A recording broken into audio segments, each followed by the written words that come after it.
Ya, Lontar Yusuf sendiri adalah peninggalan dari nenek moyang. Jadi kita butuh regenerasi lah, Mbak. Dari situ tergugah diri saya untuk ikut di dalamnya, karena ya dari saya sendiri saya suka seni budaya, seni tradisi budaya. Dari situ tergugah hati saya untuk mengikuti itu, untuk tetap menjaga regenerasi, untuk tetap melestarikan agar tidak punah, karena memang kebanyakan memang orang-orang tua yang menguasai itu. Sayang sekali kalau Lontar Yusuf itu nanti punah, hilang, atau sudah tidak ada lagi pelaku seninya. Jadi dari situ saya tergugah untuk mendalaminya, dan saya akhirnya bergabung ke komunitas Mocoan Lontar Yusuf milenial yang didirikan oleh waktu itu Bu Wiwin, kalau saya diajak Bu Wiwin.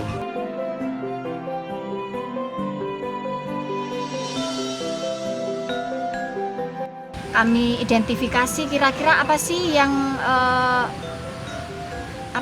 membuat ada gap gitu antara generasi tua dan generasi muda dalam tradisi Mocoan Lontar Yusuf. Ternyata itu tadi, anak muda nggak paham aksara pegon itu cara bacanya gimana gitu.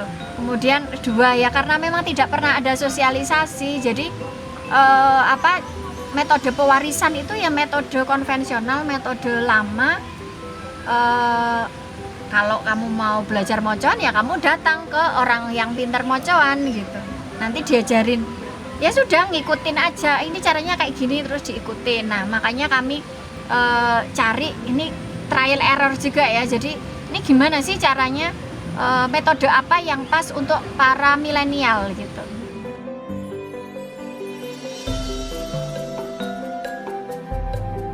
Saya pribadi untuk belajar di Mocoan Lontar itu bertujuan untuk menguri-nguri kekayaan di suku Osing, Pak. Jadi saya belajar di Mocoan Lontar itu bukan sekedar belajar, cuma itu pengen menguri-nguri untuk pewarisan ke anak cucu suatu saat nanti, Pak.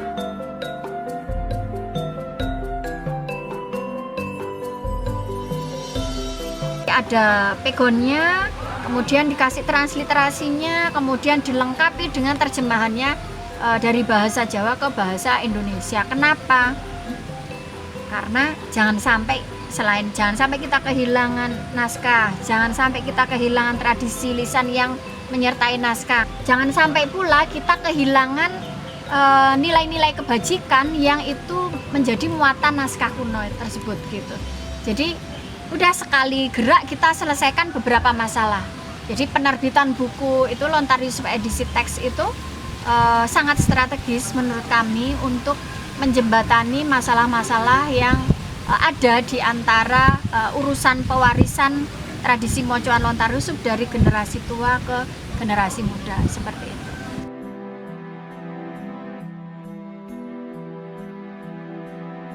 Oke, jadi makna lontar bagi saya adalah lontar itu kan berisi cerita Nabi Yusuf yang mengadaptasi dari surat Yusuf di Al-Quran.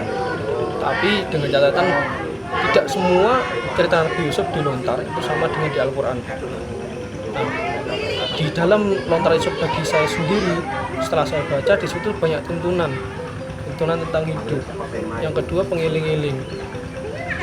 Nah, motivasi saya untuk mempelajari Lontar Yusuf itu selain menguri-nguri adat, melestarikan adat, juga ada beberapa tuntunan hidup yang perlu saya pegang di situ. Saya mendapatkan prinsip-prinsip hidup beberapa juga dari Lontar Yusuf.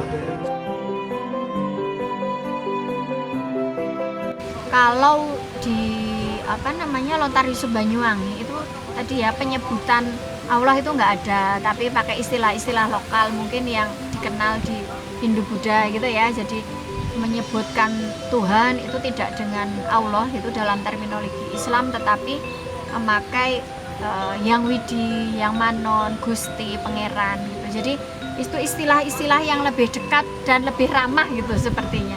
Di situ tidak ada tidak ada misalnya ancaman-ancaman misalnya kalau kamu tidak seperti ini nanti kamu masuk neraka, itu enggak kayak gitu. Jadi halus sekali.